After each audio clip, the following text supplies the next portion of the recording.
What the Ladybird heard on holiday.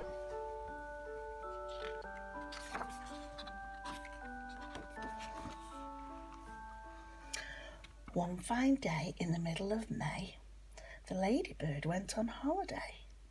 She flew to the town to see the sights, the streets and the shops and the bright, bright lights. She saw the parks and the palace too. Then off she flew to visit the zoo.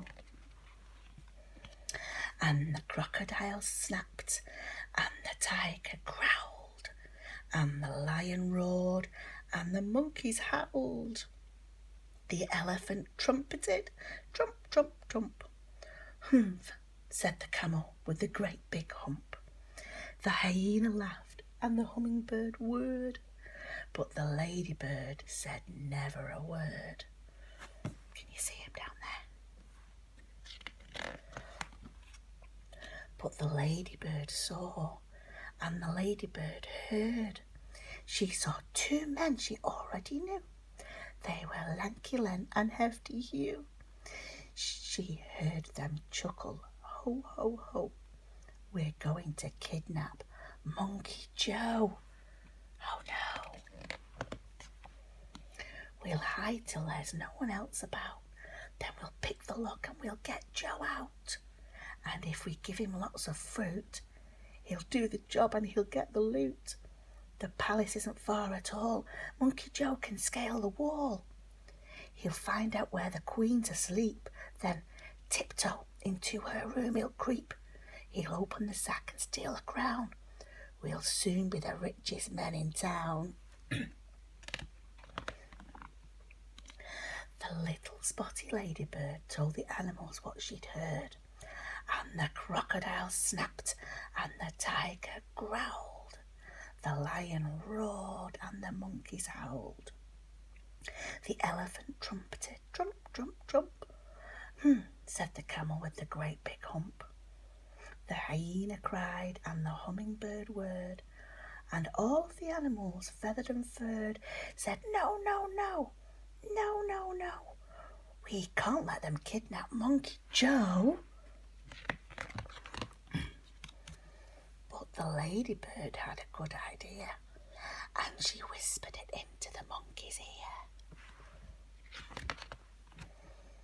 Then straight away the ladybird flew to the palace and had a word with the queen's two corgis, Willow and Holly.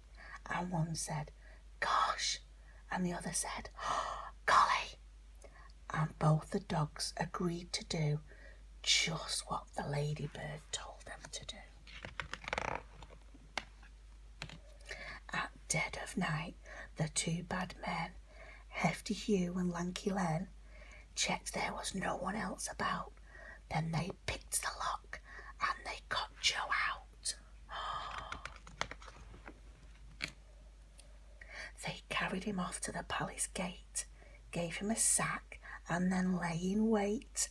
They watched him scale the palace wall and they muttered, careful not to fall. Then they rubbed their hands as they saw him creeping into the room where the queen lay sleeping. There he is, look.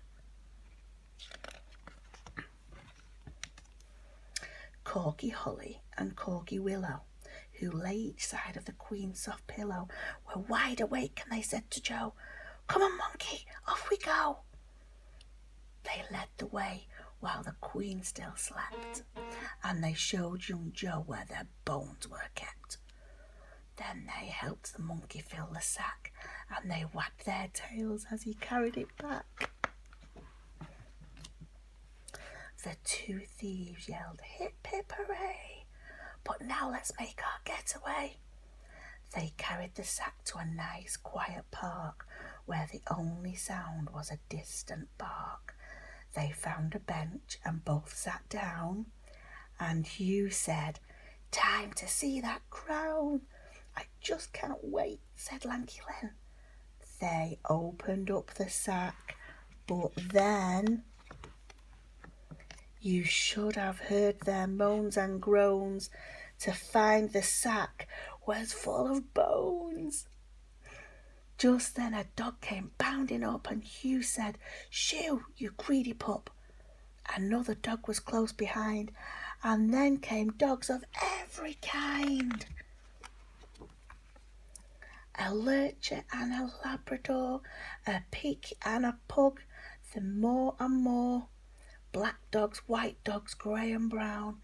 It seemed like every dog in town. They seized the bones and gnashed and gnawed, tugged and tussled, pawed and clawed, then turned upon the robbers, yelping. How about a second helping? The thieves took off with leaps and bounds, pursued by all the hungry hounds, while the monkey ran and the ladybird flew, with never a stop till they reached the zoo.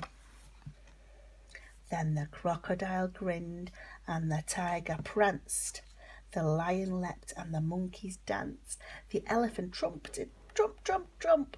Hooray, said the camel with the great big hump.